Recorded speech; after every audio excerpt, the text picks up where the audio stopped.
Jordi, merci Bernard aussi. On va laisser une part au débat. Est-ce qu'il y a des questions sur les différentes interventions? On n'a pas de micro, pas là-dedans.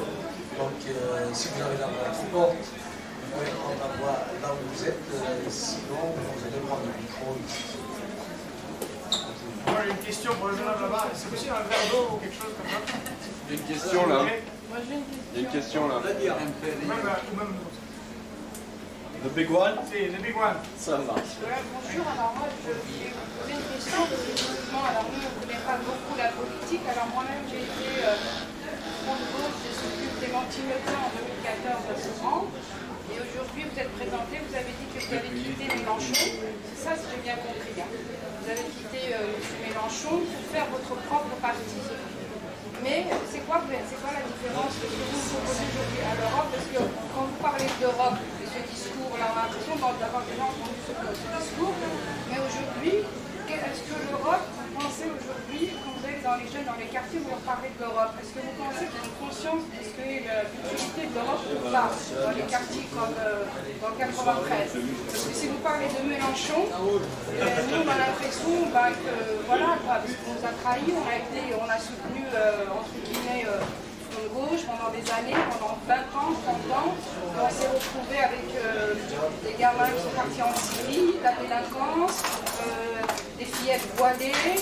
On a alerté pour la radicalisation, personne ne nous écoute, ni le front de gauche, ni la droite, ni la gauche. Pour moi, tout à l'heure, vous avez évoqué Dupont-Aignan, vous avez pas parlé des socialistes.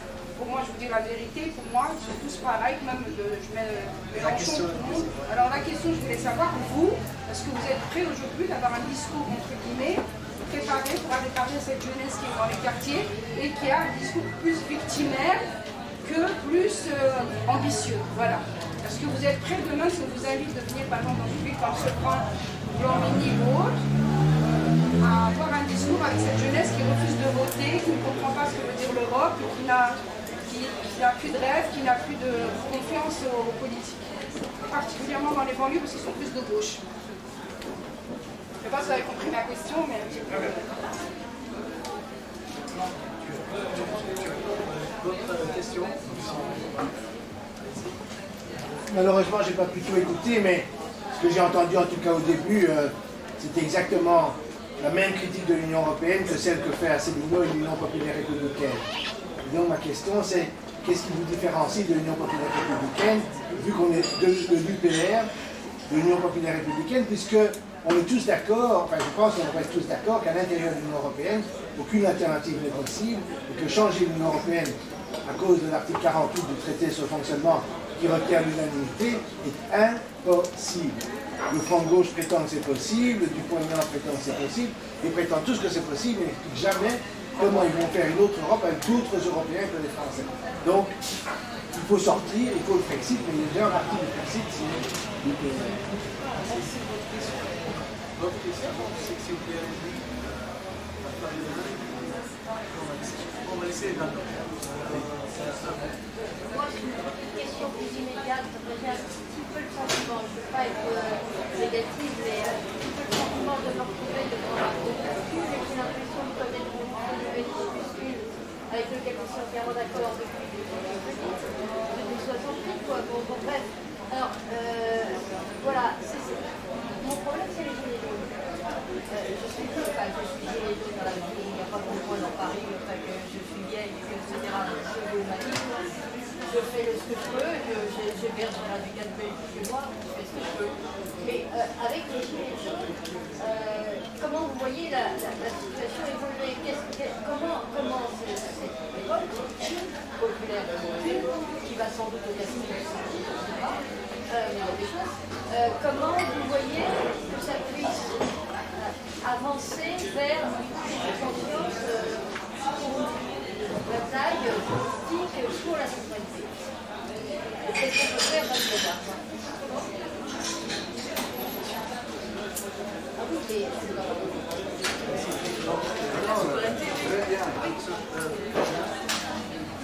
Effectivement, changement de cap du Front National qui ces derniers mois, je pense qu'on peut dire, semble finalement assez bien s'accommoder de l'Union européenne. Alors, d'après ce que j'ai pu comprendre de leur discours, leur argument, c'est mais finalement, nos amis sont en train de gagner du terrain partout en Europe, bientôt on va être au pouvoir, donc il n'y a plus besoin de sortir de l'Union européenne. Alors, j'aimerais savoir d'une part ce que vous pensez de ce discours, est-ce que ça cache quelque chose, quelle autre stratégie ça peut dissiper. Et j'aurais aimé savoir aussi potentiellement quelle serait la réponse, la réaction de l'Union européenne face à ça, et dans quelle mesure ils seraient prêts à s'accommoder de tous ces braves gens, trouver un terrain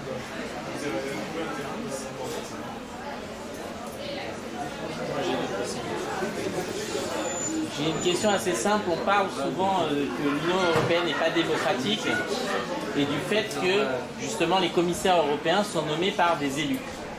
Mais pour moi c'est un mauvais argument parce que techniquement nos ministres sont nommés par des élus, le Sénat est nommé par des élus, on va dire la maire de Paris est nommée par des élus, et donc je pense qu'en fait pour moi on va dire j'aimerais voir la différence entre des commissaires qui sont nommés effectivement par des élus, on va dire qui sont les élus du peuple puisque c'est nos gouvernements théoriquement, et la différence entre des sénateurs qui eux-mêmes sont nommés par des élus. Donc pourquoi, on va dire, comment vous faites la différence? Ça veut dire que soit notre Sénat et la manière dont on désigne le maire de Paris et un certain nombre d'institutions sont antidémocratiques, ce que je peux accepter, soit effectivement, on va dire, on peut pas, on va dire, il y a une dichotomie qui me gêne en disant qu'il n'y a que l'Europe. Dans ces cas-là, en fait, c'est le système de représentation d'élus par d'autres élus qui a un problème.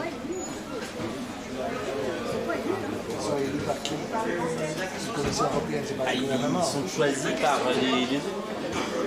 Mais c'est ça la question, c'est comment est-ce que dans ces cas-là on considère que nos propres institutions sont antidémocratiques aussi, sur le même mode, puisqu'elles ont le même mode de désignation. Sauf qu'il y a un peuple.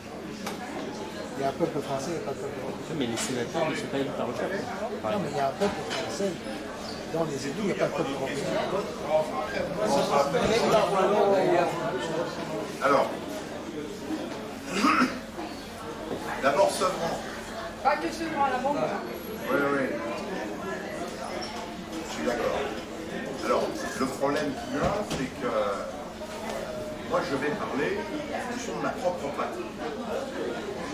Donc, George Kuzmanovic est président d'un mouvement politique qui s'appelle République Souveraine. Moi je parle au nom du réseau éducation populaire. Moi je fais de l'éducation populaire. C'est-à-dire que nous faisons de l'éducation populaire dans les quartiers. Nous faisons, par exemple, je vous donne un exemple. Faut que je prenne ça? Oui. Bon, par exemple, on a parlé des gilets jaunes. Il y a 2 groupes de gilets jaunes qui nous ont demandé d'animer leur assemblée citoyenne en Isère, en Auvergne. On l'a fait. Lorsqu'on nous demande d'intervenir, on fait 400 interventions par an. Si on nous demande d'intervenir à Sevran, eh ben on interviendra à Sevran. Actuellement, on nous demande à Montreuil et pas à Sevran. Donc on va à Montreuil. Voilà. Vous n'avez pas compris la question, c'est pas ça, c'est pas intervenir. Nous, on est déjà dans les quartiers, on intervient dans les quartiers. Moi, je veux dire comment aujourd'hui, ces gens qui sont dans les quartiers, c'est pas une intervention qui va changer l'idéologie des jeunes ou leur faire dire que demain on va voter parce que monsieur est venu. Moi, j'ai bien. C'est comment, justement, quotidiennement, revenir à des rêves et des ambitions à ces jeunes qui sont perdus et qui ne peuvent même pas parler de l'Europe parce que déjà ils détestent, ils ne veulent même plus qu'ils soient français. Ils prennent leur entre guillemets, identité culturelle, entre guillemets. Alors, je pense, aujourd'hui, c'est pas une question, c'est une question comment reprendre la place et dire à ces jeunes, effectivement, vous êtes français, vous êtes européens. J'ai compris. Voilà. Pas, moi, j'avais compris la question. Simplement, ce que je vous réponds, c'est que de mon point de vue, vous me demandez mon avis, de mon point de vue, il faut que ce soit partout, pas seulement dans les banlieues populaires, mais aussi dans les banlieues populaires, il faut des grandes campagnes d'éducation populaire, justement pour donner la parole à ces gens-là, pour discuter avec ces jeunes et faire en sorte, petit à petit, eh bien, je dirais, de construire un avenir commun. Le problème aujourd'hui, c'est que, en règle générale, et notamment dans les quartiers populaires, et ça c'est le scandale de la politique de la ville, voilà, ça veut dire que ce qu'on fait c'est de l'assistance, ce qu'on fait c'est la politique des grands frères, ce qu'on fait c'est qu'on passe des accords avec des gens avec qui on ne devrait pas passer d'accord. On devrait réinstaller les services publics à l'intérieur de ces quartiers. Au contraire, on les enlève. Je vais vous donner un exemple, mais qui touche toute la France. Il y a 7000 bureaux de poste de plein exercice. En 2023, il y en aura plus de 3400. Ils ont décidé la suppression de plus de 50% des bureaux de poste. Ils ont commencé par les banlieues populaires. Ils continuent maintenant dans les villes-centres, dans les zones rurales et les zones périurbaines. Donc ça veut dire qu'il faut, je dirais, une politique globale. Mais une politique globale, c'est aussi faire de l'éducation populaire. Et aujourd'hui, moi je le dis clairement, dans la majeure partie des banlieues populaires, il n'y a plus d'éducation populaire. Il n'y a que des politiques d'assistance, etc. Parce que le problème, je vais parler crûment, parce que vous parlez direct, je vais parler crûment.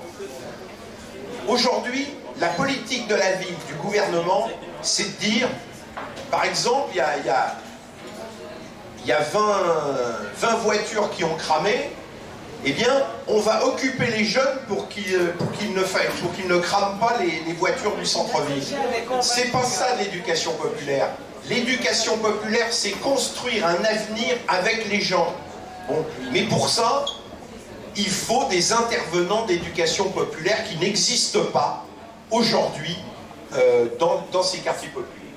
Je vais donc continuer parce que bon, je vais... Comment? Oui, attends, je termine et puis... Alors maintenant, sur comment on sort des traités. Bon, hein, puisque ça a été posé. Bon. Il y a plusieurs façons. Il y a le plan A, le plan B, le plan C. Voilà. Alors c'est simple, le plan A, c'est ceux qui disent, eh bien, on peut sortir des traités de l'intérieur de l'Union européenne.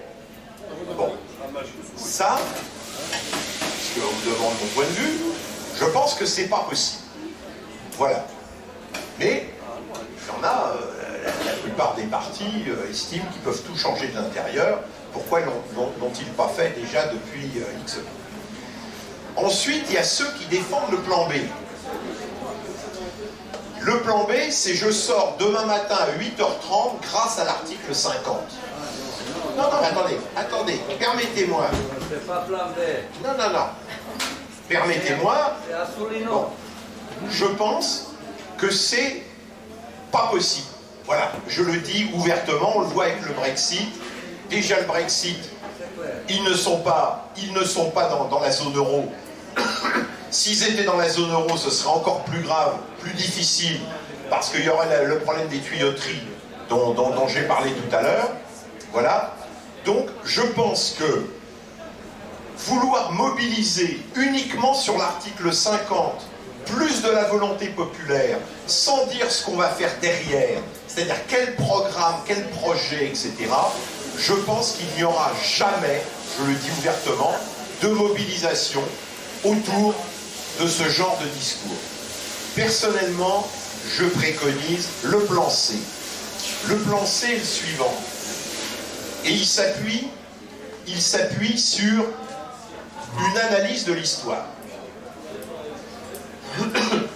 Pourquoi il y a eu la Révolution française? Pourquoi il y a eu la Révolution russe? Je prends ces deux exemples. Sur le plan de la Révolution française, c'est qu'on est arrivé à une crise paroxystique. Voilà. Le Dieu. Non, mais attends. Ah oui, je me pose la question, il faut que Dieu nous amène Allez, continue. C'est un peu messianique. Mais parle. Moi, j'attends que tu aies terminé pour parler. Moi, soit on me donne la parole, je parle, mais je ne veux pas qu'on coupe la parole. Soit... Oui, si. Bon, voilà. Alors, les crises paroxystiques, Je rappelle que la crise paroxystique au moment de la Révolution française, c'était la famine des années qui ont précédé, c'est le fait que le gouvernement n'était plus capable en fait de payer l'administration, et donc il fallait de lever les impôts, et ils ont appelé les États généraux. Et autre chose, c'est que l'aristocratie ne voulait aucune réforme. À partir de là, on a une crise paroxystique qui est ouverte par le fait que les États généraux qui ont été convoqués pour monter les impôts, ils se sont dit, bah, si c'est nous qui levons les impôts, bah, on va les lever, mais c'est nous qui allons continuer la politique. Voilà. Si on parle bien sûr de la révolution russe, il faut savoir que le démarrage de la révolution russe, le 8 mars 1917, c'est uniquement un mouvement de femmes. Qu'ensuite, le gouvernement Kerensky, parce que l'histoire c'est important, il subit un coup d'état d'extrême droite fin août 1917, d'accord? Et le gouvernement est incapable de résister à ce coup d'état du général Kornilov fin août 1917. Qui réussit à combattre le général Kornilov? Le soviet de Petrograd, c'est-à-dire le comité militaire du soviet de Petrograd. Et à ce moment-là, Lénine dit, l'État est à terre, il suffit de le ramasser. Bon. Et effectivement, il prend le pouvoir sans pratiquement d'effusion de sang, en tout cas à Petrograd. Et c'est une situation paroxystique. Nous allons vers une situation paroxystique. Alors, nous étions en 2007-2008. En 2007-2008, la situation était paroxystique. Aucune organisation politique n'a été capable d'agir au moment de cette crise paroxystique. Cette crise paroxystique qui s'est déclenchée en 2007-2008, elle va se déclencher. Aujourd'hui, les dettes privées en France, la dette publique, elle est, bon, vous le savez, à 100% du PIB. Mais il y a aussi la dette privée qui est à 175% du PIB. Et vous savez que le problème du déclenchement des crises, c'est les dettes privées qui déclenchent les crises, c'est pas les dettes publiques. Voilà. C'est la dette privée qui a déclenché la chute de Lehman Brothers. Lehman Brothers, c'est pas de la dette publique, c'est la dette privée. Voilà. Et donc cette crise, par l'augmentation des dettes privées, nous allons y arriver. La question est la suivante. Est-ce que lors de cette prochaine crise paroxystique, qui pourrait être une crise économique, mais qui pourrait être aussi une crise politique, si par exemple les principaux pays sont incapables de gouverner le pays, est-ce que les partis, est-ce qu'il y aura un ou plusieurs partis capables, je dirais, d'utiliser cette crise paroxystique pour organiser la bifurcation? Et c'est comme ça que ça se fait, parce que dans les crises paroxystiques, ce qui est impossible, généralement, devient possible au moment de cette... Je continue sur la... Bon, l'idée groupuscule, etc., j'ai répondu, pour moi c'est l'éducation populaire. Bon. Maintenant le Front National. Soyons clairs sur le Front National et sur toutes les organisations de droite. C'est très simple. C'est qu'en fait, ce sont des néolibéraux. C'est ça la réalité. Ce sont des néolibéraux. Et le problème de savoir, c'est que eux, ce qu'ils veulent, c'est une politique néolibérale, soit en sortant de l'Union européenne, soit en restant. Et bien évidemment, à partir du moment où ils voient des formations d'extrême droite reprendre le pouvoir dans tel ou tel pays, eh bien eux, ils disent, bah, puisqu'on est des néolibéraux, parce que le Front National a toujours été néolibéral, voilà, et bien là, on a la possibilité d'être majoritaire au sein de l'Union européenne pour faire une politique néolibérale. Donc eux, ils n'ont pas besoin. Effectivement, ils peuvent changer. Ceux qui veulent continuer la politique néolibérale, ils n'ont pas besoin de partir. Voilà. Donc, de ce point de vue, je pense que la politique actuelle du Front National, enfin du Rassemblement National, puisqu'ils ont changé de nom, elle me paraît extrêmement cohérente. Voilà.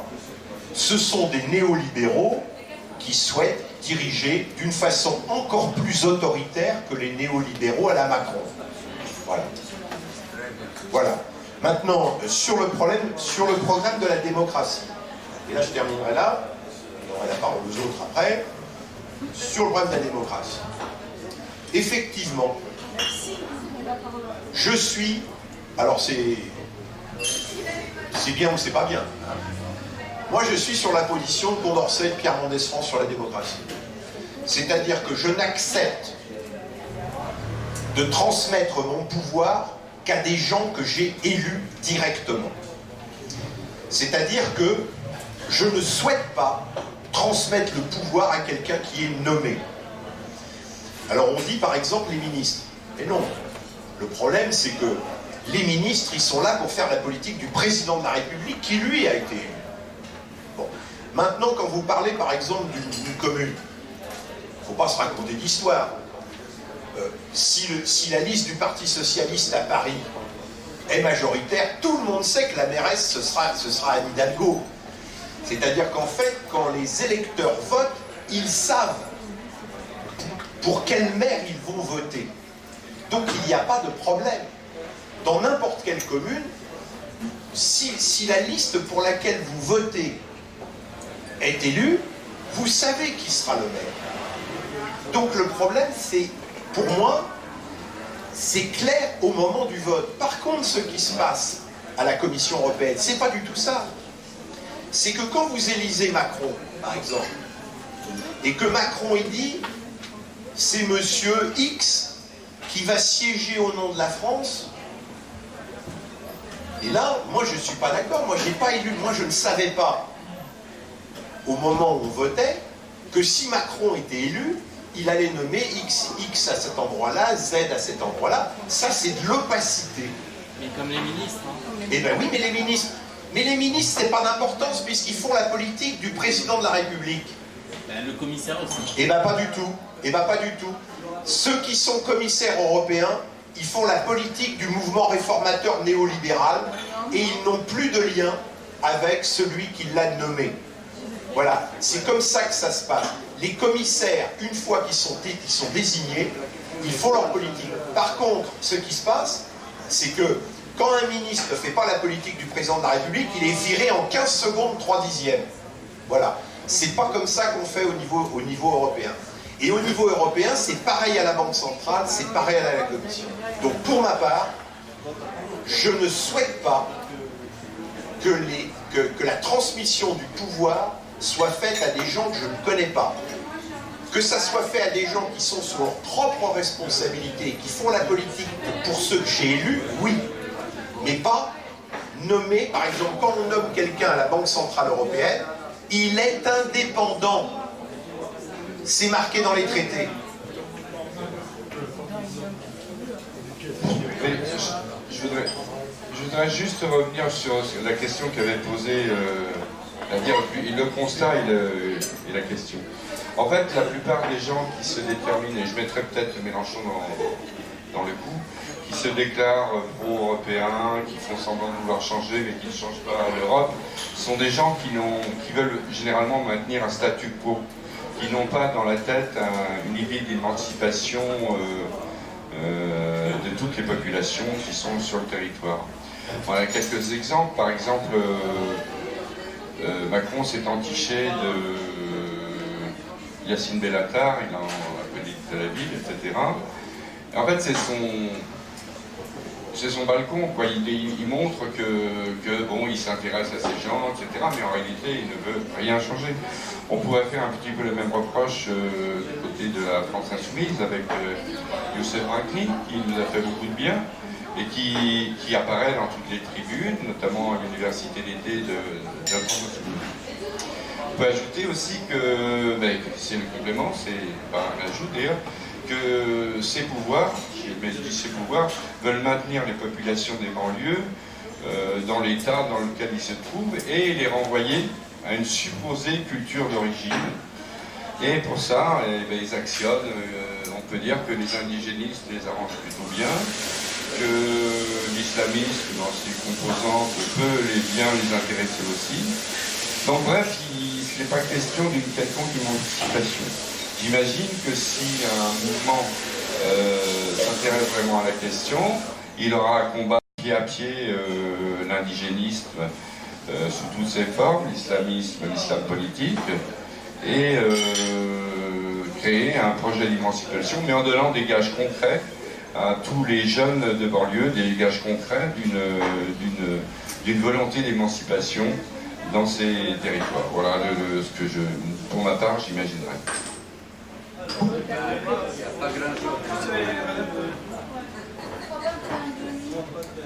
Il ne s'agit pas d'éducation, il s'agit pas de dire ce que vous avez dit tous.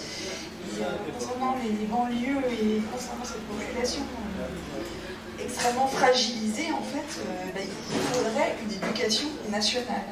Or, l'éducation, elle est de moins en moins nationale, elle est de plus en plus locale. Et il ne peut pas y avoir de souveraineté et d'esprit national s'il n'y a pas d'éducation nationale. Et ça, c'est un super problème.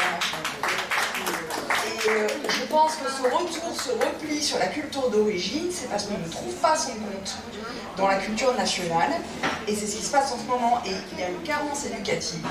Alors, on peut accuser les parents, les familles, etc., et qui ont leur part de responsabilité. Mais il y a un abandon de l'État dans tous les services publics, et notamment l'éducation nationale, qui, c'est pas parce que après je suis enseignante, voilà, mais c'est un socle pour de tous. Donc l'éducation populaire, bien sûr, les choses parallèles, bien sûr, mais avant tout, une éducation nationale. Et en ce moment, alors moi j'enseigne en banlieue, et il y a un collectif qui est en train de se faire contre les réformes.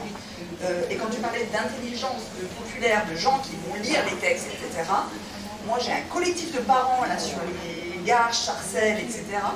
C'est des femmes, des mères, parce que ce sont les mères, ce ne sont pas les pères qui sont là, qui se mettent à lire les textes des réformes.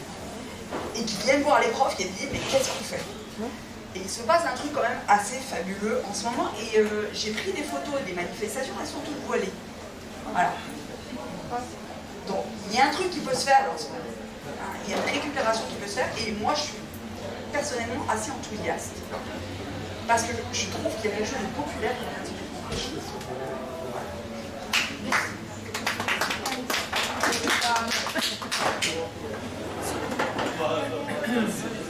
Bon, avant de répondre aux questions, dans l'ordre plus simple, plus compliqué, la question qui m'était posée par monsieur par rapport au Brexit d'Asselineau. Je pense que j'ai été clair.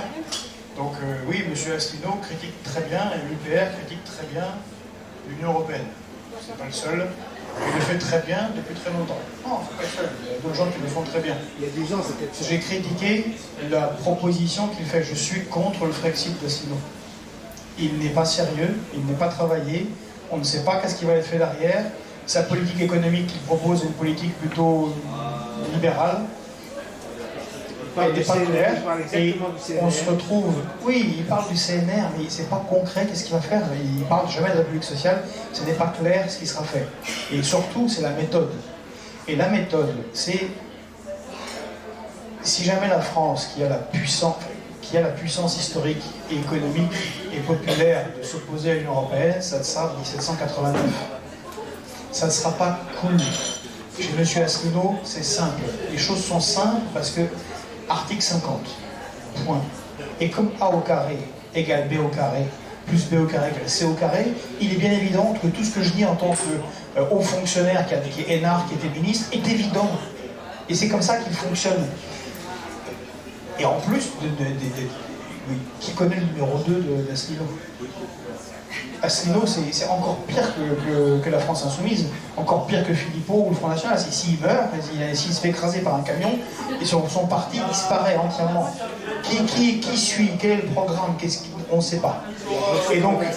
Et donc je considère que pour le moment, le travail de Frexit n'est pas sérieux. Ok. L'autre question concernant le Front National. Comment voulez-vous sortir alors? Mais je me dis, il faut le préparer. Donc c'est-à-dire que si M. Asselineau veut discuter, voilà, par exemple, actuellement, vous ne pouvez pas sortir, sinon il y a une coupure d'électricité géante. Il faut organiser, c'est un travail très compliqué avec des spécialistes Pas moi, pas vous, pas Assino, des gens qui travaillent dans la distribution d'électricité en France et en Europe. Comment faire si on sort? Ils ne se posent pas cette question, ça ne l'intéresse pas. Les douaniers, il en faut combien? À Marseille, il y a 3 douaniers en moyenne par jour qui surveillent l'arrivée d'une cinquantaine de bateaux par jour. 3. Si vous voulez faire rentrer des caisses de lance-grenades, vous pouvez, c'est pas très compliqué. Combien on en recrute? Quand est-ce qu'on les forme? Qui, où et comment? C'est pas une question qui... Ça n'intéresse pas. Nous, ces questions vont nous intéresser concrètement. Sinon, je reprends toute la critique qu'a fait Assino, c'est très bien, c'est parfait. Maintenant, comment on fait pour en sortir? Bon, c'est ça la différence. Maintenant, sur le Front National. Oui, c'est particulièrement inquiétant, ce que dit le Front National, effectivement, sur nos amis sont en train de gagner partout. Nos amis avec lesquels, effectivement, l'Union européenne s'accommode fortement. Donc en Pologne, on a le pouvoir en place, c'est le vice. En gros, il est plutôt à droite du Front National. Donc, voilà. Et puis eux-mêmes sont menacés par des gens qui défilent en uniforme et avec des sortes de symboles néo-nazis. En Estonie en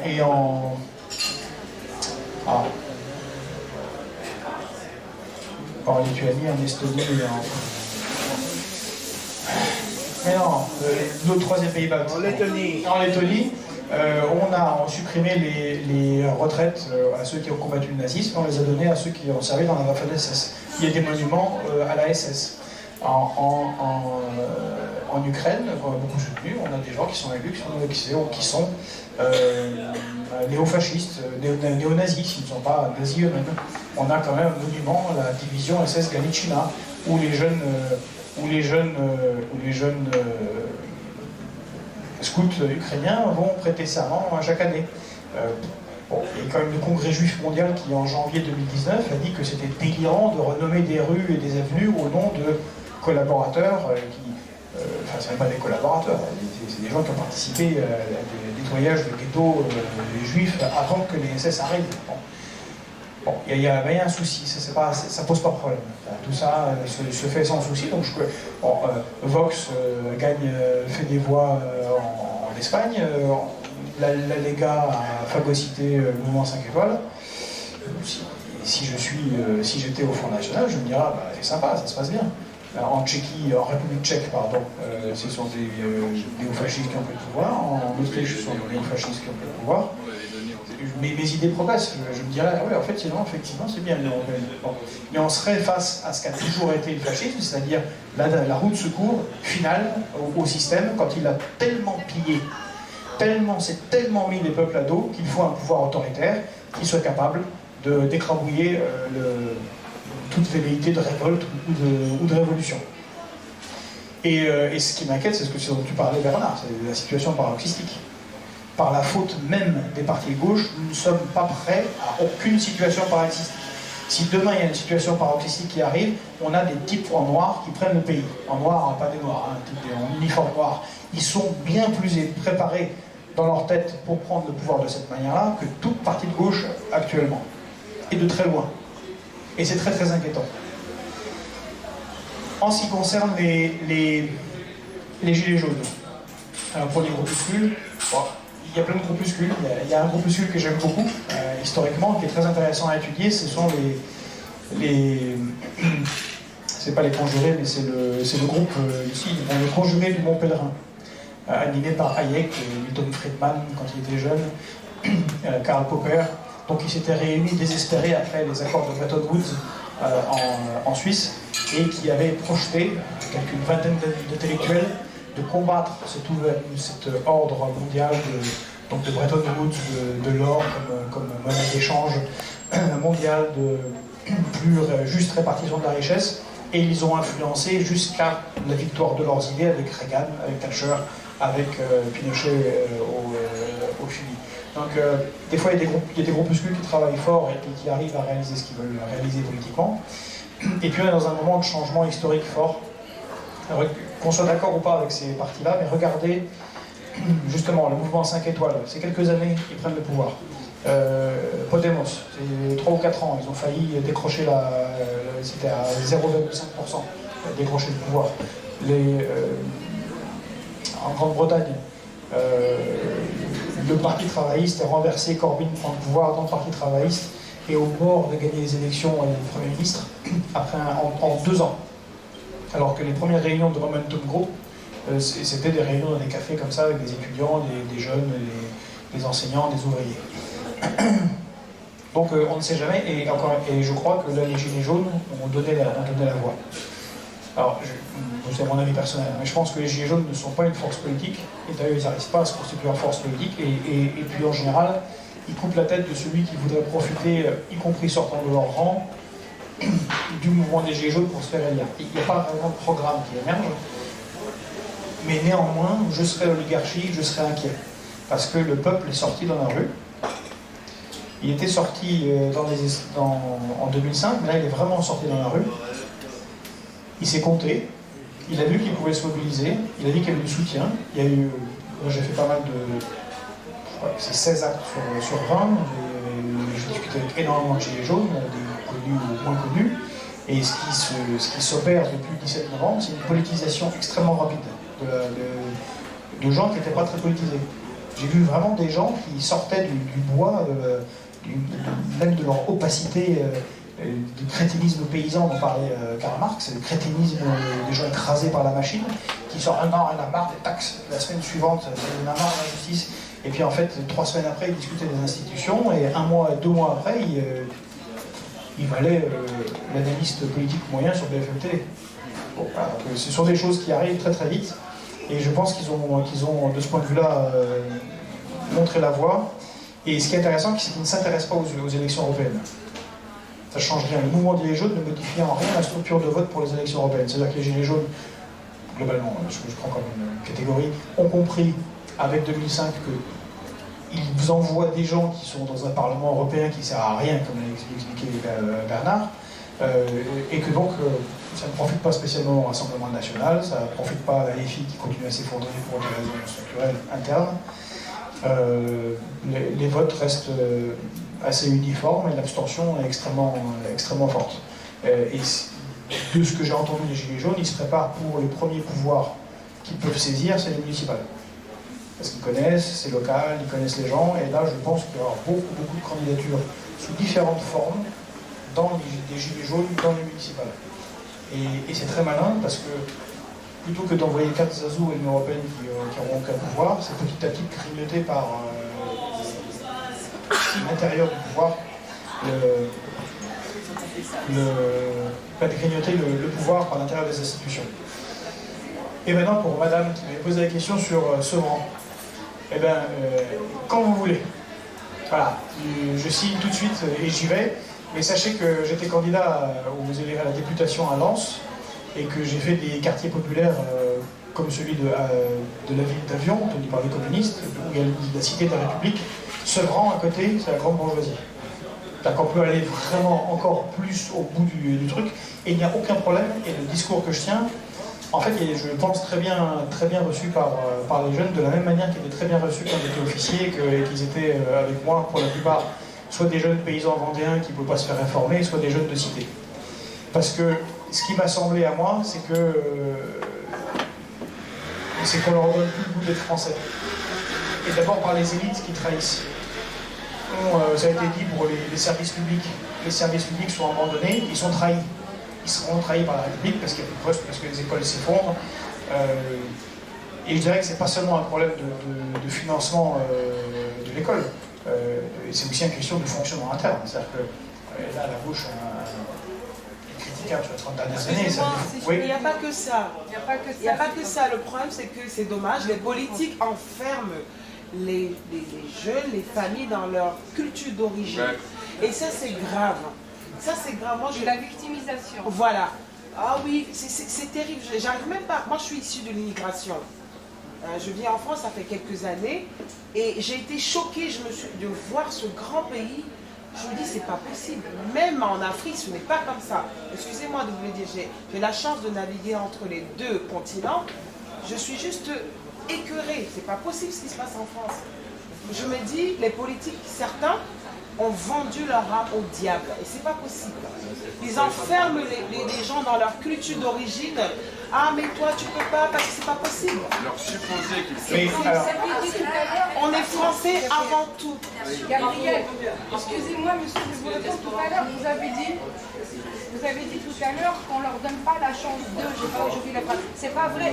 On leur donne la chance de. Moi, je suis travailleuse sociale, je suis éducatrice spécialisée. J'ai fait pendant 26 ans, je suis du terrain, je suis spécialisée. Je travaille avec les jeunes, avec les mineurs, tout ce que vous voulez. Et c'est pas qu'on leur donne pas la chance. On a donné la place aux grands frères, les Yassine Benatar et compagnie, même avant Yassine Benatar, c'est long. Et même, le problème, c'est que moi, j'ai travaillé que dans les villes de gauche. J'ai travaillé à Tremblay en France, où il y a M. Assensi, où c'est vraiment, voilà, c'est avec Clémentine Autain, où effectivement, c'est pas une question de pauvres ou de riches. C'est une question qu'on enferme les gens dans leur culture, dans leur tradition par intérêt électoral. Et aujourd'hui, on a nourri la bête et la bête est devenue un monstre. On n'arrive plus à gérer. Alors comment on gère? En leur disant, eh ben, c'est pas grave, laissez-les, c'est leur culture et ainsi de suite. Mais le problème, moi qui est d'origine maghrébine, je suis berbère d'Algérie, je suis aussi étrangère et j'aime l'Algérie comme j'aime la France. Je ne comprends pas aujourd'hui, dans certains des banlieues, comment des femmes comme nous, qui sommes battues pour être libres, on nous a interdit des accès dans les cafés, dans les lieux publics, et à 18h, il n'y a aucune femme. Alors c'est ça que je voudrais vous dire pour un message. Aujourd'hui, moi, les politiques, j'en ai entendu, parce que j'avais soutenu Clémentine Autain. Aujourd'hui, comment on fait, justement, pour redonner, pour que ces jeunes soient dans l'excellence et pas dans la médiocrité. On a fait la politique de la ville, l'école de la deuxième chance, je connais tous les dispositifs, je fais partie, j'ai travaillé dans ce dispositif-là. Aujourd'hui, nous, quel est le politique qui aujourd'hui va avoir le courage devant tout le monde de dire oui, moi je soutiens ces femmes, ces mères, ces jeunes qui sont dans les quartiers, qui sont obligés de rentrer à 18h, des gamines de 2 ans qui sont obligées de se voiler, des femmes qui sont obligées de sortir en cachette. Pourquoi? Pour éviter, pas entre guillemets des musulmans comme eux, nos voisins, tout ça, pour éviter des gens comme Clémentine Autain et compagnie, qui nous traitent, nous, d'islamophobes, nous-mêmes, moi qui est berbère, d'origine de Clémentine Autain me traite d'islamophobes, vous vous rendez compte? Alors c'est ça le problème. Aujourd'hui, comment on fait face à des gens comme vous ou autres? Quand je dis des gens comme vous, c'est pas péjoratif, des gens comme vous qui viennent soi-disant défendre les pauvres malheureux qui sont dans les banlieues, qui sont discriminés. Moi, je ne suis pas discriminée. Moi, je me serais arrêtée à ma tête d'arabe, je n'ai rien fait. Heureusement, quand je me regardais dans le miroir, je me dis, je suis une femme avant tout.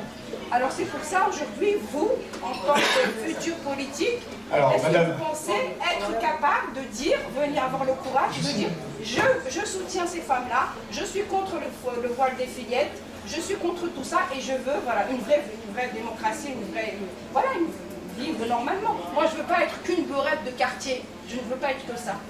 Alors, madame... Alors, madame, on est entièrement d'accord. Je suis un tout petit peu vexé, mais c'est normal parce que vous n'êtes pas obligé de me connaître. Je vous invite à lire la tribune que j'ai écrite sur ce sujet dans Marianne. Ouais, mais ça, c'est mon caractère méditerranéen. Non, mais moi aussi, je suis méditerranéen. Et moi, je m'appelle Kuzmanovic, comme vous vous en doutez, ça ne vient pas de Picardie, que exclusivement, même si ma mère est française. Je suis aussi, pour part, immigré, et tout ce que vous défendez, je le défends. Si je suis sorti de la France insoumise, c'est que j'ai été le plus en affrontement avec les islamo-gauchistes, dont en particulier Clémentine Autain, depuis plus de 3 ans. Si vous voulez, vous pouvez. Je sais même pas pourquoi ils m'en ont voulu à ce point, mais si, je sais. Et j'ai quand même, en début d'année, c'est plusieurs articles qu'ils ont écrits sur moi dans Politis, dans Regard, avec Besancenot, avec Obono, avec Clémentine Autain, avec, comment il s'appelle l'autre ancien communiste bref, parce que je suis pour exactement ce que vous dites.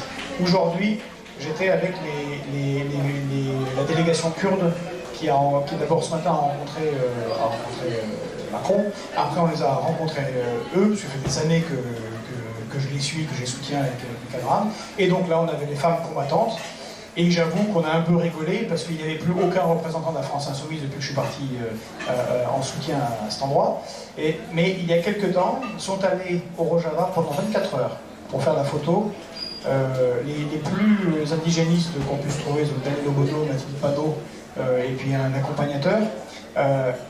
soutenir des femmes qui, quand elles ont pris Manbij en août 2015 ou Raqqa, ou toutes les villes différentes, font des fêtes populaires, elles réunissent les femmes, elles enlèvent les voiles, elles font brûler les voiles, elles se libèrent elles-mêmes.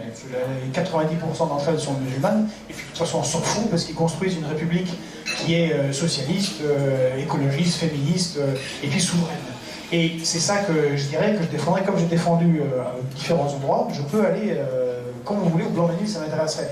D'autant plus que le Blanc-Ménil, je connais assez bien, puisque j'avais fait l'analyse à l'époque, au moment où Marie-Georges Buffet avait perdu l'élection.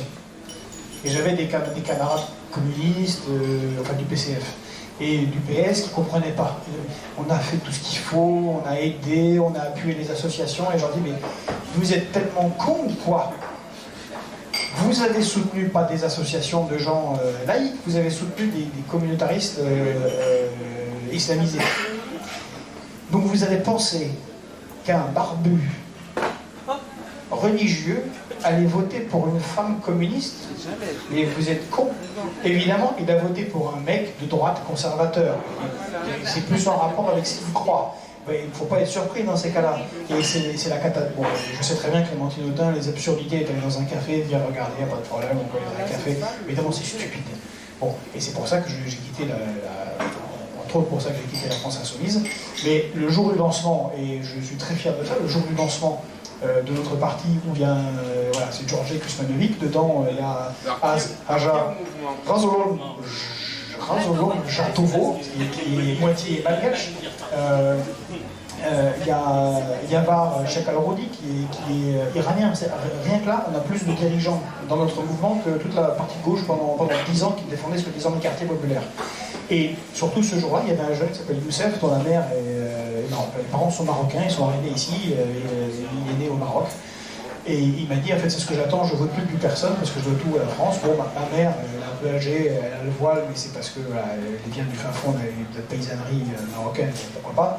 Je m'engage pour animer les jeunes chez vous. Eh ben, je suis prêt à aller parler avec qui vous voulez en tenant ce discours.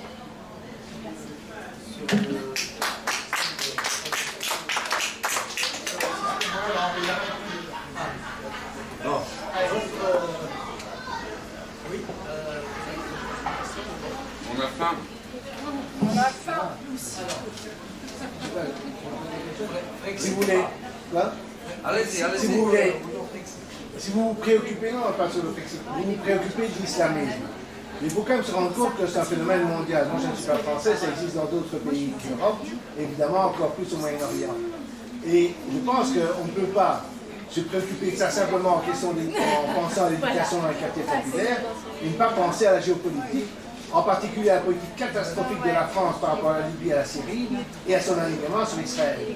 C'est quelque chose qui est évident dès qu'on discute avec des gens originaires de ces pays. Je ne parle même pas des gens des quartiers, je parle de gens qui ne sont pas nécessairement musulmans, qui ne sont pas très musulmans, qui sont peut-être intellectuels, etc. Tout le monde au Moyen-Orient déteste la politique française, la politique aussi ce qu'ils appellent la carte, ça c'est un peu compliqué, mais enfin, le fait que, à tout le moins, il n'y a plus du tout l'équilibre politique qu'il y avait sous le général de Gaulle, et qui serait le minimum si on veut rétablir un dialogue avec ces populations. La question de Nadia, elle est directe. Elle concerne un quartier, elle ne possède pas le problème de d'où vient tout effectivement toute cette mobilisation. Non, mon plat fait ma copine. Oui. C'est mon boulot, je suis géopoliticien, donc en fait je ne fais que parler de ça et ça m'a valu que j'ai bien des soucis. Donc oui, quand il y a 2 ans, je rappelais que les premières victimes de l'islamisme politique, ce sont les musulmans. Il y a 800 personnes qui ont été assassinées en Occident, dont des musulmans, mais c'est plus de 35 000 dans les pays de culture musulmane. J'ai jamais vu d'assassinat direct, bombe ou par arme. Oui, c'est le wahhabisme, oui, c'est l'incapacité absurde de la France de suivre une politique gaullienne classique, dont le champ du signe avait été le discours de Vuitton en 2003, et puis c'est la politique des États-Unis, voulue depuis la guerre en Afghanistan, et appliquée systématiquement de casser tous les partis, tous les pays allez, pour schématiser, arabisants, nationalistes, socialisants, voilà, qui sont souverains, que ce soit les nasseristes, que ce soit en Irak, en Syrie, en Libye, avec les conséquences que l'on voit, et ils ont même foutu la merde à Israël, puisqu'ils leur ont donné l'idée fantastique au Mossad d'appuyer la création du Hamas. Ils ont soutenu la création du Hamas au moment où ils signaient avec l'OLP. Donc c'est une politique généralisée d'appui au mouvement islamiste qui est complètement stupide. Mais effectivement, ce n'était pas la question de la dame qui était juste dans les quartiers, plein de jeunes qui ne sont pas musulmans, qui sont juste perdus parce qu'ils sont abandonnés par la République. Et qu'on ne leur donne pas la fierté, la possibilité, encore une fois, d'être français. La seule fois où c'est fait, moi je l'ai fait ici, j'ai fait 5 fois le tour de Paris en moto, avec, quand il y a eu la Coupe du Monde. C'est le seul moment où on autorise, pas seulement les jeunes de quartier, mais les Français, d'être contents d'avoir un drapeau national et de chanter Marseillaise. Et bien visiblement, ils sont pas contents. Ils sont contents. Et donc il faut donner cette possibilité, mais dans tous les domaines. Les arts, les lettres, la politique et le service à la nation. On n'a pas Autre question. Alors on va prendre une dernière.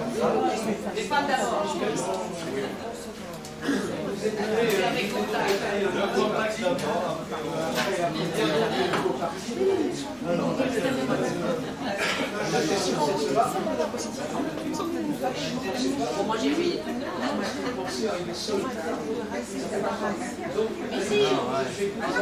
Première bière. Comme on ne peut pas y arriver seul, il faut bien déplacer. Avec les gilets jaunes, avec le peuple, pas avec Asselineau, les pas. Attendez, on n'entend rien.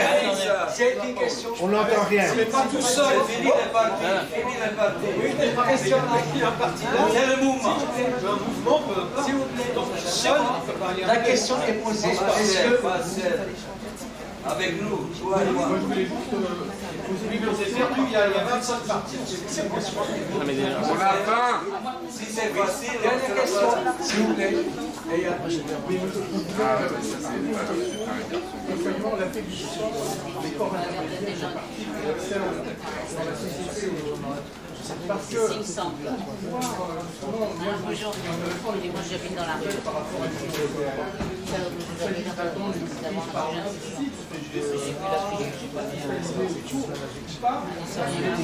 d'avoir des corps intermédiaires forts. Aujourd'hui, faire un dévissement, un affaiblissement des corps intermédiaires. Et on voit bien que cette façon de se défier du collectif, c'est ce qui fait que le mouvement des Gilets jaunes, avec toutes les bonnes raisons qui sont avancées pour se révolter, n'aboutissent à rien, puisque ce mouvement est incapable de se structurer. Comme si chaque gilet jaune était incapable de dépasser sa condition individuelle pour embrasser un mouvement collectif. Et moi, je voulais savoir si ce phénomène, qui est quasiment d'ordre sociologique, en fait, comme si aujourd'hui, ça donnait raison à Marcel Gauchet qui a théorisé cette idée d'une société de marché. C'est-à-dire qu'on est passé d'une économie de marché à une société de marché. Comme si le libéralisme avait également gagné les esprits. C'est-à-dire que les rapports sociaux se comprennent pratiquement dans le monde d'échanges consuméristes. Les gens ne consultent plus un syndicat, par exemple, une partie d'un syndicat que les gens qui viennent voir le syndicat viennent le faire sans jamais s'être posé la question d'un engagement et ils vont consulter le syndicat à la manière d'un service. Et puis ensuite on se retire et on a une affaire. Donc comment espérer, moi ce que vous décidez d'un public souverain, ça très ambitieux. Ça me réjouit de voir qu'il y a des perspectives comme ça, de penser à l'avenir différemment. Ça ouvre des horizons que je trouve intéressants. Mais concrètement, comment arriver à gérer justement cette espèce de défiance vis-à-vis du collectif qui existe dans toute la population, qui fait que le mouvement des Gilets jaunes n'arrive pas à se structurer, à exister. Aujourd'hui, quand ça se politise, le mouvement des Gilets jaunes, mais peut-être qu'il y a peut-être une prise de conscience à force de problématiques, mais Moi, je ne trouve pas que ce soit une chose, je pense que c'est une faiblesse de ce structure. Voilà, enfin, je dis dans les grandes lignes ce que je voulais voir comment vous réagissez par rapport à... Est-ce que c'est une défiance du collectif? Georges, est-ce que tu peux répondre, monsieur? Oui, je veux. Non, mais est-ce que moi je peux le faire? D'accord, non, parce que justement, je pense que ça... Alors, vas-y. Non, vraiment au contraire, je suis extrêmement positif par rapport au Gilets jaunes. Justement, parce que vous avez raison. Le néolibéralisme, depuis 30 ans, par divers moyens politiques, médiatiques, y compris les séries télévisées qui nous viennent des États-Unis,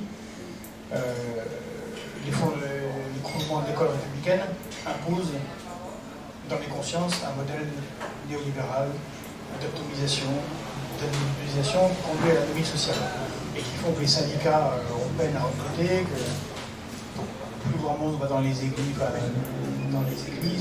a pas de plus en plus difficile pour les partis de recruter, et ils transfèrent du pouvoir politique, puisque les citoyens ne veulent pas se mettre ensemble pour s'en occuper. C'est l'effondrement du PCF, c'est l'animation des multiples quartiers populaires dans toute la France. Et c'est un peu comme s'ils avaient presque réussi. Regardez les efforts que faisaient les puissants et les riches encore jusqu'en 2000 pour imposer des politiques à leur avantage. Il fallait les cacher, les négocier. Là, on est arrivé à un paroxysme. Ils étaient tellement sûrs de leur victoire, constataient leur victoire, qu'ils peuvent lire Macron, qui se déclare un truc ahurissant, qui met en place des politiques délirantes contre le peuple, et puis il a fait les Gilets jaunes. Mais ce peuple se soulève, comme il s'est soulevé encore une fois intellectuellement en 2005, il y a eu un mouvement collectif assez remarquable. Ça se fait pas à pas. On veut pas. Le peuple s'est soulevé et il a quand même réussi à s'organiser.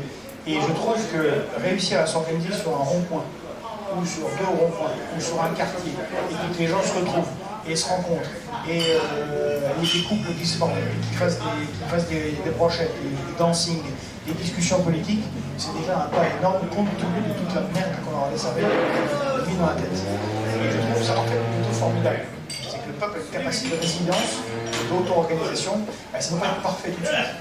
Et quand on regarde 1789, j'ai eu la chance à l'époque de travailler à la BNF sur ne serait-ce que le mois qui précède le 14 juillet, donc le mois et les 6 semaines qui précèdent le 14 juillet 1789.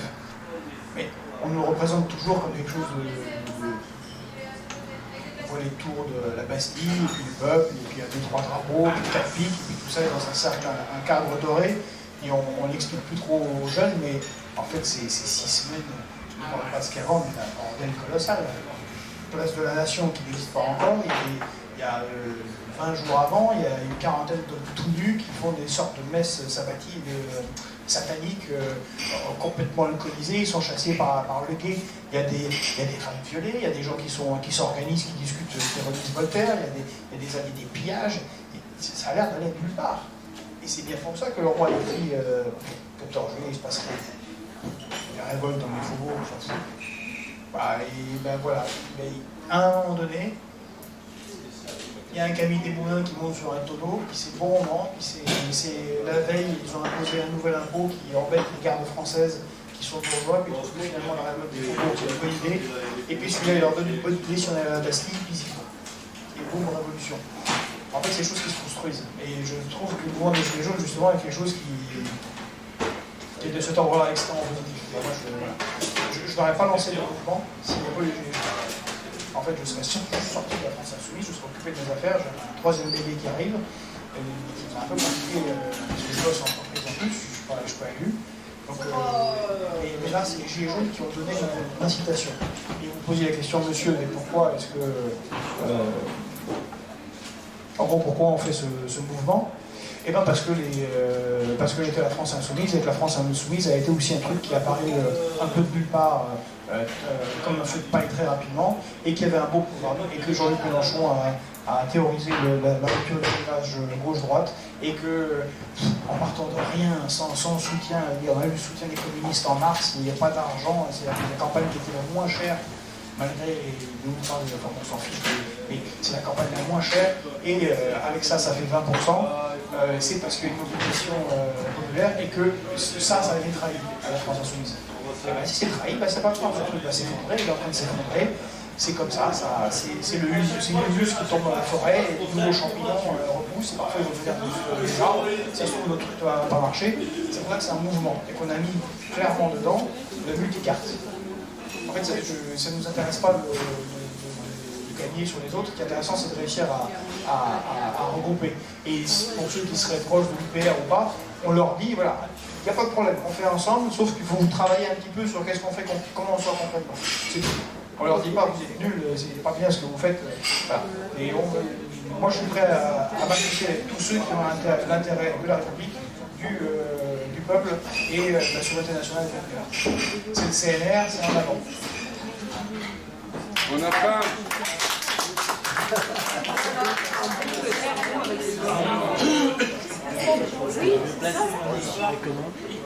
Je voudrais répondre sur l'idée des corps intermédiaires qui n'arrivent pas, etc. La question, c'est que les corps intermédiaires décroissent parce qu'ils ne répondent plus à la demande sociale. C'est-à-dire qu'ils ont un logiciel qui n'est plus accepté par les fractions du peuple qui, il y a encore quelques années, les soutenaient. Et le problème qu'il y a, c'est qu'aujourd'hui, ce qui, moi, m'apparaît le plus important, c'est la bataille pour une nouvelle hégémonie culturelle. Le problème qu'il y a, c'est que les dirigeants des corps intermédiaires, ils raisonnent comme si le monde n'avait pas changé depuis 30 ans. Là, j'ai des exemples. Voilà. Et c'est ça la question. Et le problème, c'est qu'il faut comprendre l'évolution du monde. Et que la Révolution française, elle a eu lieu parce qu'il y a eu une victoire préalable d'une nouvelle hégémonie culturelle pendant le siècle des Lumières. La Révolution russe, elle a fonctionné parce qu'il y a eu une bataille pour une nouvelle hégémonie culturelle entre 1861 et 1917. Ça, c'est très important. Ce qui s'est passé pendant ces 50 ans en Russie et ce qui s'est passé entre 1740 et 1785. C'est ça qui est important. Et aujourd'hui, c'est un problème culturel. C'est-à-dire qu'en fait, il y a un nouveau logiciel à prendre. Et c'est pour cela qu'un certain nombre d'organisations reculent. Vous l'avez vu. On est quand même dans un système où les politiques néolibérales sont très fortes et où le premier syndicat aujourd'hui, c'est la CFDT, qui est un accompagnateur du néolibéralisme. Bon. Et vous voyez bien, y compris l'ensemble des partis de gauche, qui font entre 25 et 30% des suffrages exprimés. Et donc la question aujourd'hui, c'est qu'il y a nécessité d'une bataille culturelle et d'une victoire. Et de ce point de vue-là, moi, c'est pas nouveau, je reprends les idées d'Antonio Gramsci dans ses cahiers de prison. C'est tout.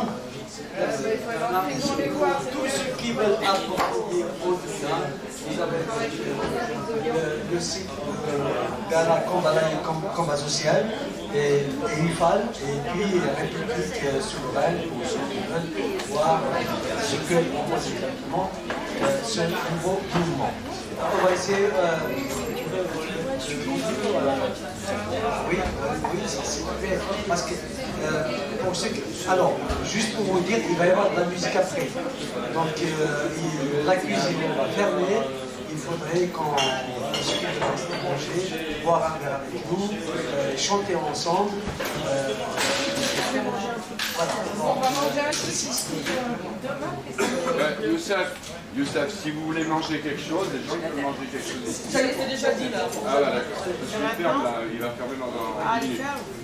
Alors moi je voulais simplement revenir sur la question de la crise paroxysmique. Elle existe déjà avec les Gilets jaunes. Contrairement à ce qui est dit, il y a eu une Assemblée nationale qui a eu lieu à Saint-Nazaire tout récemment, où il y a eu un contenu extrêmement programmatique et extrêmement précis des orientations qui vont être données. Ce sont des organisations autostructurées qui ne demandent pas d'ailleurs ils demandent une éducation populaire pour compléter ça. On regarde ça avec mon vieux complice Guillermo Saavedra depuis quelques semaines, avec beaucoup d'intérêt. Parce que nous pensons que nous pouvons arriver du bas vers le haut au niveau d'une dynamique populaire autogérée qui va poser donc sa constituante et son programme. Est-ce qu'elle est déjà en train de faire? Puisque Jean-Luc dit qu'on est en train de lui piquer 60% du programme de LFI, ce qui n'est pas étonnant parce que c'est pas son programme, c'est un programme qui a été fait par des gens qui venaient du terrain, donc des civils. Donc ce qui est très intéressant là-dedans, c'est, et je l'ai vu donc en même temps, ça s'est croisé cet intérêt-là que nous avions avec la conférence qui a eu lieu avec Olivier Todd et justement donc Gaucher, qui a eu lieu à Sciences Po. C'est pour ça que je reviens vers vous, monsieur, qui était extrêmement intéressante parce que, tout simplement, il a expliqué une chose, et c'est là-dessus que je voudrais d'ailleurs répondre à Georgie sur la question du clivage ni gauche ni droite. C'est vrai pour les origines des Gilets jaunes quand ils ont démarré. Ils n'ont pas regardé d'où ils venaient, ils ont regardé les symptômes, ils ont regardé leurs problèmes, et ils ont cherché à avoir, contrairement à ce qu'on a dit d'ailleurs, parce que c'est vrai qu'il n'y a pas de tête. Il n'y a pas d'organisation, comment dire, que l'on peut signifier, que on ne sait pas à qui s'adresser. Nous on sait, hein, parce qu'on a fait un document de presse là-dessus, on l'a envoyé aux Gilets jaunes, ils nous attendent, on va les voir là, ici d'ici la fin du mois, et on va discuter avec eux sur la suite, justement l'éducation populaire. Je reviendrai vers toi Bernard à cette occasion-là. Ils sont prêts à le faire, ils sont absolument autogérés et organisés contrairement à ce que l'on dit. Et j'attire votre attention sur ce qui s'est passé à Saint-Nazaire. L'autre chose que je veux dire, c'est qu'on peut effectivement partir, ne pas regarder la diversité des gens comme comment ils partent, mais par contre ils ont retrouvé le chemin de ce qu'on appelle la lutte des classes. C'est d'ailleurs ce qui a beaucoup surpris Olivier Todd, c'est qu'en réalité, sans avoir de formation idéologique ou politique, ils sont repartis dans la lutte des classes. Ils sont dans la lutte des classes. Ils sont en chemin vers la crise paroxysmique. Et là, il y a des choses à faire. Parce que la demande qu'ils ont effectivement, c'est de s'autostructurer en ayant des bases effectivement idéologiques pour y arriver. Voilà. Donc je pense que pour moi c'est la synthèse qu'on peut faire par rapport à ce qui se passe. Parce qu'on, par contre, ce qu'on n'a pas eu le temps de voir, sur lesquels je suis sur ma fin, c'est sur la sortie de l'Union Européenne. Parce que il faut le faire, à mon avis, il y a des événements qui se sont passés, il faut le faire extrêmement rapidement.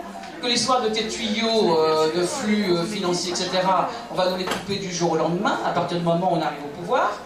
Que quand est-ce qu'on lance le référendum populaire pour justement signifier qu'on sort de l'Union Européenne, il y a tout ça à voir. Et ça, on n'a pas répondu ce soir. Merci. Madame, excusez-moi. Comment s'appelle Madame, à côté de Nadia, mais là, vous parliez de l'Afrique. Je vais vous dire qu'un de mes grands inspirateurs, c'est Thomas Sankara. Et je trouve que ça résume énormément les choses ici. C'est arrêter l'arme de la dette, arrêter le pillage du pays et faire en sorte que l'école, elle ne forme pas des apatrides, mais des patriotes. Et la patrie ou la mort.